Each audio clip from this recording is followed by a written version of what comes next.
এই ছুটির দিনটাই মনে হচ্ছিল আমি যেন সে 25 সালে ফিরে গেছি। কেন সেটা তোমাদের সাথে শেয়ার করি চলো। আজকে একটু তাড়াতাড়ি ঘুম থেকে উঠে কিছুটা গাছের সাথে সময় কাটালাম।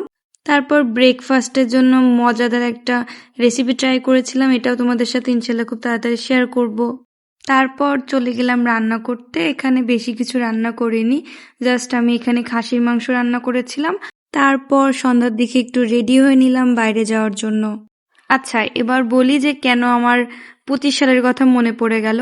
আমরা 2025 সালে মোহাম্মদপুরের এই এলাকাতে থাকতাম এবং এই বাসার 6 তলাতে থাকতাম। তখন মাঝে মাঝে মোহাম্মদপুরে অনেক দোকান বসে স্ট্রিট ফুডের, সেখানে যে আমরা মাঝে মাঝে মোমো খেতাম এবং এই জন্য সেদিন শহীদ মিনারের মোমো আমাদের একটুও ভালো লাগেনি। আমাদের অনেক মজা লাগে এই মোমো, এই জন্য এই শুক্রবারে আমরা স্টাফ কোয়ার্টার থেকে মোহাম্মদপুর শুধু এই মোমোটা খেতে গিয়েছিলাম। তারপর চলে গেলাম আমাদের অনেক প্রিয় একটা জায়গায়, ধানমন্ডি 32। যখন আমরা মোহাম্মদপুরে থাকতাম প্রতিদিন এখানে আসতাম শুধু একটু বসে চা খাওয়ার জন্য। এখানে আমাদের অনেক স্মৃতি আছে, এই জন্য এই শুক্রবারটা আমরা 25 সালের মতো কাটানোর ট্রাই করলাম।